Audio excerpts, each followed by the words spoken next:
പിതാവിൻ്റെയും പുത്രൻ്റെയും പരിശുദ്ധാത്മാവിൻ്റെയും നാമത്തിൽ ആമേൻ. ഈശോ മിശിഹായ്ക്ക് സ്തുതിയായിരിക്കട്ടെ. നിങ്ങൾക്ക് വേണ്ടി പ്രത്യേകം പ്രാർത്ഥിക്കുന്നുണ്ട് കേട്ടോ. ഇന്ന് മാർച്ച് മാസം 19-ാം തീയതിയാണ് ഇന്ന് പ്രത്യേകമായിട്ടുള്ളത്. വിശുദ്ധ ഔസേപ്പിതാവിൻ്റെ ഓർമ്മ തിരുനാളാണ്, മരണ തിരുനാളാണ്. ഈ ദിവസം പ്രത്യേകമായിട്ട് ആ വിശുദ്ധനോട് മധ്യസ്ഥം തേടുന്നത് നല്ലതാണ്. തൊഴിലാളികളുടെ മധ്യസ്ഥനാണ്. തൊഴിലാളികളുടെ തൊഴിൽ മേഖലയിൽ പ്രവർത്തിക്കുന്ന എല്ലാവരും ആ വിശുദ്ധനോട് മധ്യസ്ഥം അപേക്ഷിക്കുക. കർത്താവിൻ്റെ വചനത്താൽ നിറയുക.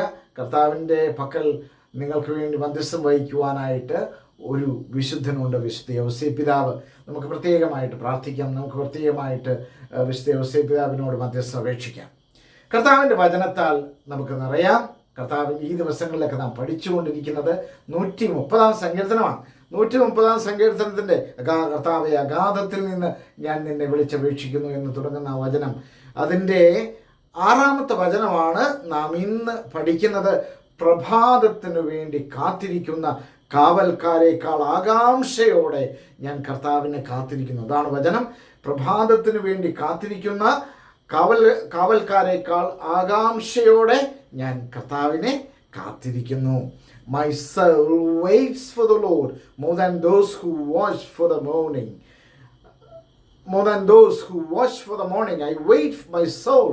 എൻ്റെ ആത്മാവ് കർത്താവിനെ കാത്തിരിക്കുകയാണ്. ഞാൻ പ്രഭാതത്തിന് വേണ്ടി കാത്തിരിക്കുന്ന കാവൽക്കാരേക്കാൾ ആകാംക്ഷയോടെ ഞാനിങ്ങനെ, എൻ്റെ ആത്മാവും ഞാനും ഇങ്ങനെ കർത്താവിനെ കാത്തിരിക്കുകയാണ്. കർത്താവെ, എന്നെ രക്ഷിക്കുവാൻ എൻ്റെ കൂടെ വരണമേ, എൻ്റെ അടുത്തേക്ക് വരണമേ എന്ന് ഉള്ള പ്രാർത്ഥന ഉള്ളിൽ നിന്ന് ഉയരുകയാണ്. അത് നമ്മുടെ ജീവിതത്തിലുണ്ടാകട്ടെ.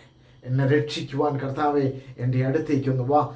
പാപത്തിൽ നിന്ന്, പാപത്തിൻ്റെ പിടിയിൽ നിന്ന്, പാപ സാഹചര്യങ്ങളിൽ നിന്ന് എന്നെ മോചിപ്പിക്കണമേ. വിശുദ്ധിയോടെ ജീവിക്കാൻ എന്നെ അനുഗ്രഹിക്കണമേ എന്ന് നമുക്ക് പ്രാർത്ഥിക്കാം. പ്രത്യേകമായിട്ട് ഈശോയോട് നമുക്ക് പ്രാർത്ഥിക്കാം.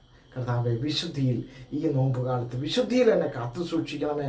ഇനിയുള്ള നാളുകളൊക്കെ അങ്ങയോട് ചേർന്ന് ജീവിക്കാൻ എന്നെ സഹായിക്കണമേ. പ്രാർത്ഥിക്കാം.